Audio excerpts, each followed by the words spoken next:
And with that, it is crunch time. High school football. We are here in week 10. And Shane right here with Yanni Caracas. As always, tonight, the second to last Friday of the season before we head into the postseason. A number of teams on that playoff bubble right now, Yanni. Yeah, still several district battles to be settled in the final 2 weeks of the regular season. Plus, high school careers for thousands of student athletes across the state starting to wind down. That's right. The seniors in our game of the week playing in their last Wellington Cup. Big crosstown rivalry between Palm Beach Central and Wellington, dominated by the Broncos for the last decade.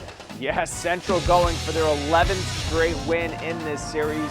A wildly entertaining first half. After a successful onside kick to start the game, Broncos marched down the field.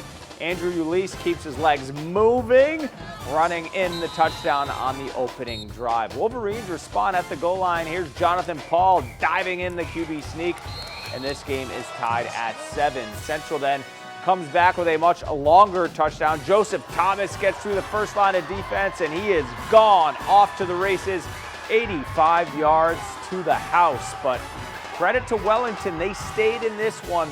Paul will air it out to DeAndre King right in stride. Beautiful pitch and catch, the sophomore with a huge play. And this game is tied, but too much Central. Chance Routson in double coverage has Donnie Yoakum the fourth. Palm Beach Central wins their 11th straight Wellington Cup, 37-21. Santa Lucia's trying to lock up 7A District 13, hosting Lake Worth. The Trojans right behind the Chiefs in the standings, though. Taking up in the first drive of the game for Santa Lucia, and they take care of business on that first drive. Jackson Mariconi across the middle to Jermel Sign for the touchdown. Chiefs with the quick 7-0 lead. Ensuing Lake Worth possession, they're forced to punt, or so they thought. The snap goes over the punter's head. Justin Stewart recovers, first and goal. Chiefs, the very first play. Mariconi rolls out, and guess who? It's Sign again. The second hookup of the day for 6, a quick 14-0 lead for Santa Lucia. And then on the next possession, Chiefs hunting for more, and they get it. Mariconi again across the middle. This time it's the freshman, Brett Boston, having his own tea party in the end zone. Santa Lucia wins it 42-13 and also wins 7A District 13. They're playoff bound. All right, game of the night, senior night at Kings Academy. The Lions hosting number 7 Glades Central, coming off their first loss of the season. Lions pitching a shutout in the third quarter. Yes, Arden Janty with the big tackle in the backfield.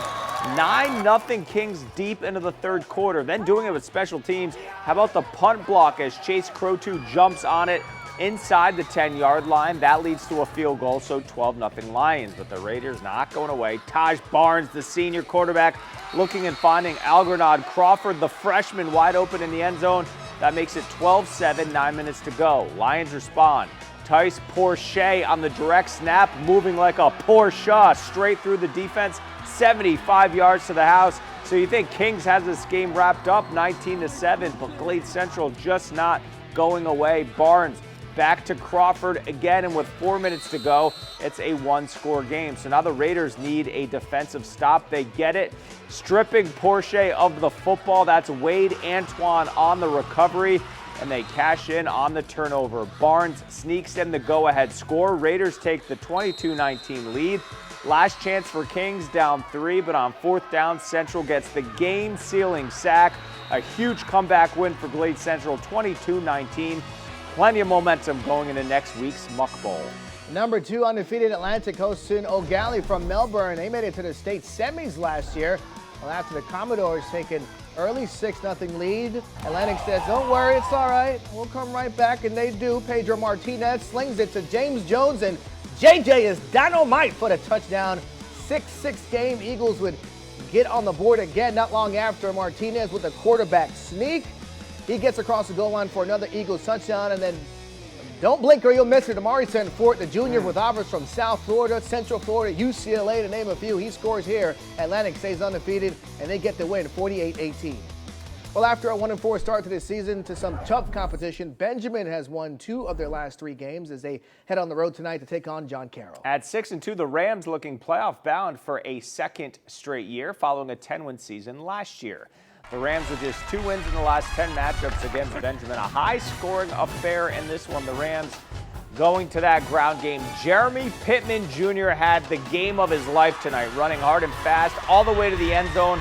outlasting the Buck defenders to extend the John Carroll lead, a sign of things to come. More from Pittman Jr., this one a little closer, but the same result. 6 points on the scoreboard for the Rams. John Carroll in control.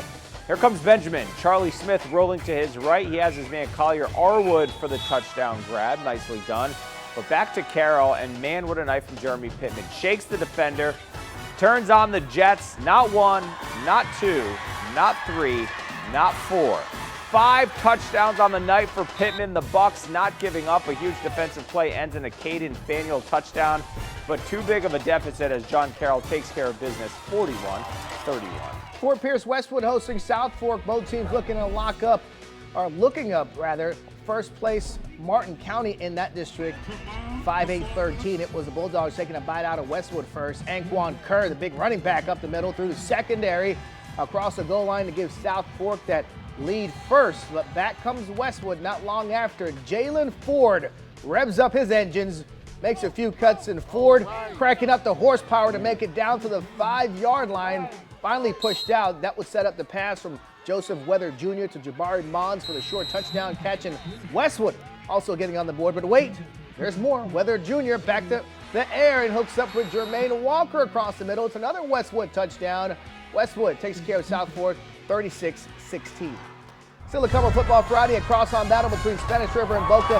Plus, we head back to the Treasure Coast when the Football Friday returns.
Welcome back. Spanish River and Boca. Boca has won at least the last 14 matchups in this one, but Spanish River coming at it. Jacorian McCrary untouched in the end zone has put Spanish River up 21-14. Bobcats Mason Chapman in the flat to Drawn Miller. Stiff arms the defender right into the end zone for the score. PAT no good, so 21-20 River. Fourth quarter, Spanish River with the insurance score. McCrary so dangerous, make it look easy. Sharks end their losing streak with Boca and win it 28-20. Olympic Heights at winless Oxbridge tonight in West Palm Beach. Lions won the only other matchup between these two, 41-0 last year. 8-0 Olympic Heights lead in the second quarter, and they're driving. Matthew Condon rolls out and hits Jordan Perez on the outside, and Perez somehow stays in bounds. First down and more before he's finally pushed out. But those two weren't finished. Later in the drive, Condon goes right back to Perez in the flats. He turns it upfield, easily walks into the end zone for the touchdown. It's 15-0 Olympic Heights. Oxman's trying to answer. Cody Waters drops back, looks downfield. Ty Caldwell is open, makes a catch, and Caldwell will take it the distance. Touchdown Oxbridge, 15-6 going in the half, but all Olympic Heights in the second. They win it 29-6.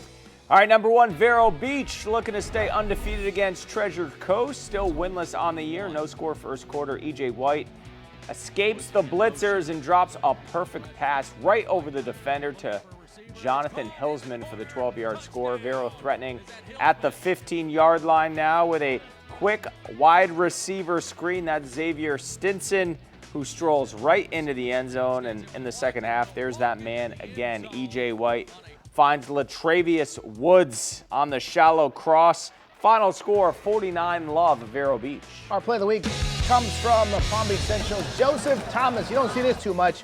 85 yards on the rush, basically untouched for the Broncos score. Look at the ref going at it. Wellington Cup, he's getting that workout. 37-21 was your final. All right, let's check the scoreboard. We got a lot of them. St. Andrews blows up Gulliver Prep on the road, 41-6. Boynton Beach coming back from Fort Lauderdale with a 41-13 loss to Dillard. 6A District champs West Boca beats up Palm Beach Garden 42-0. And Park Vista shuts out John I. Leonard 56-0. Somerset Canyons tops Clewiston 42-7. Cardinal Newman getting a win over Bishop Verot 14-0 after the game was canceled in the second quarter due to a transformer blowing out. Jensen Beach almost gets to 60, beating out Okeechobee 59-0. Tough loss for American Heritage. Delray 23-21 at NSU University School. Defending SSA 5A stamp Jupiter Christian with a big win over Glades Day. Royal Palm Beach snaps a 2-game skid beating Seminole Ridge 38-28. And Martin County District champs beating Heritage 19-14. All right, we'll see you next week for Week 10.